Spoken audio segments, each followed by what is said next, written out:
I'm Jesse. I have a lot of books and I want to share them with you. And today we're going to look at biographies.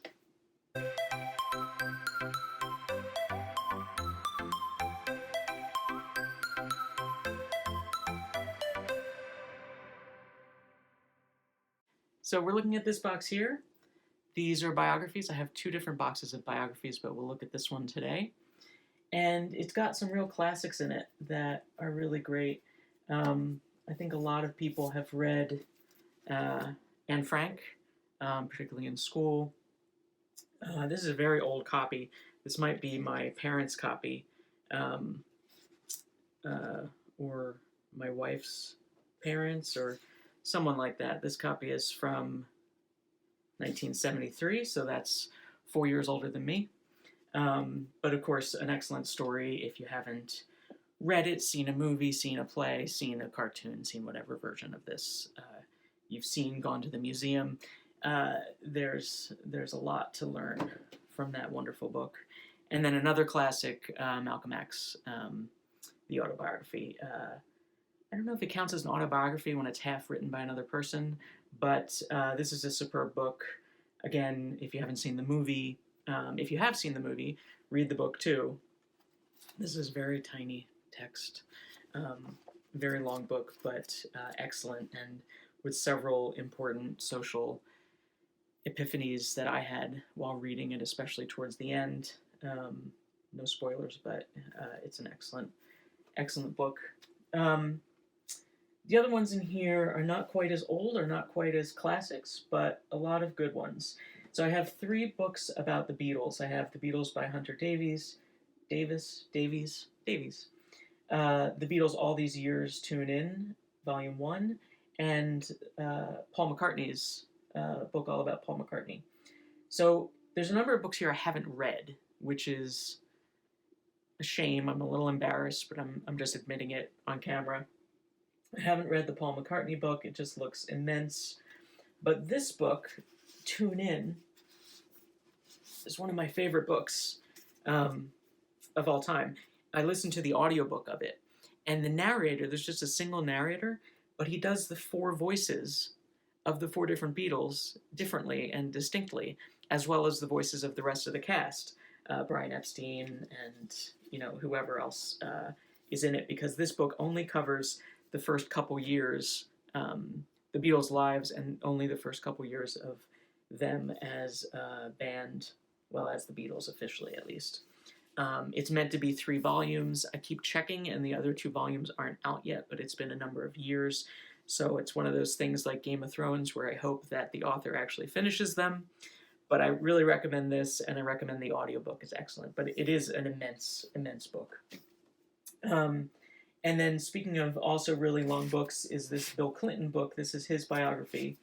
I didn't read this either because I like Bill Clinton, but not quite enough to read this whole book.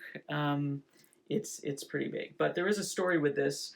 I got to meet Clinton at a book signing, which was very good. I waited in line outside of a Borders back when there used to be Borders and back when there used to be a Borders on Wall Street.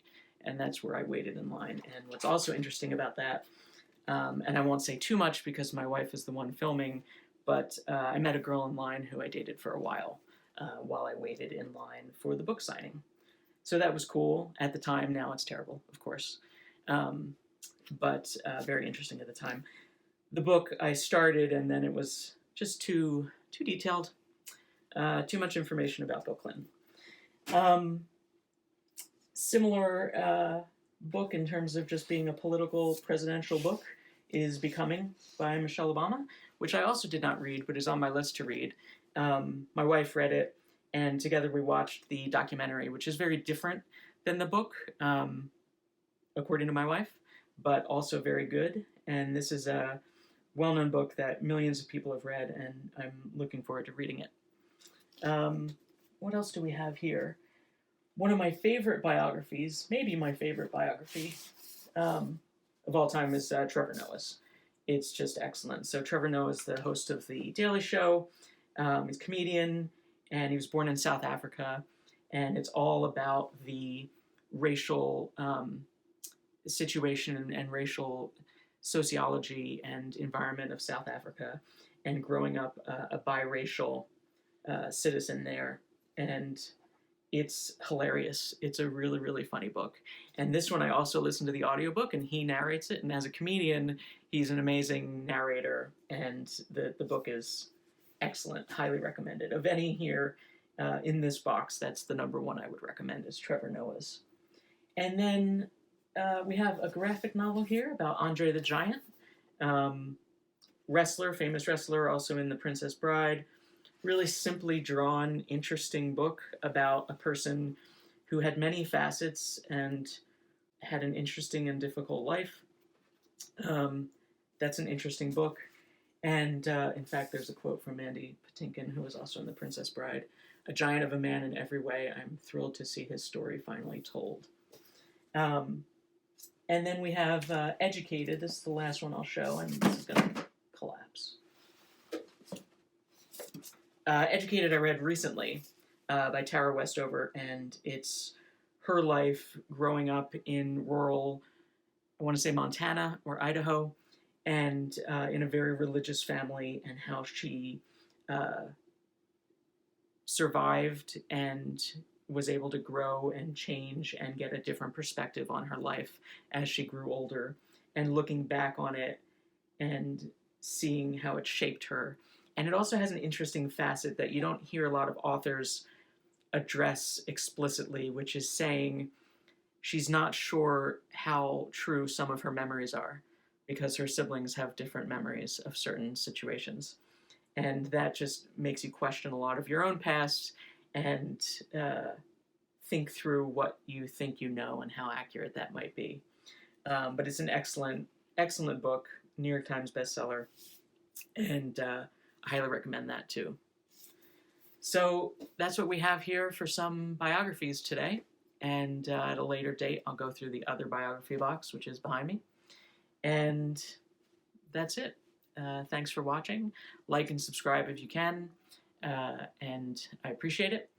And I'll talk to you another day. Thanks so much.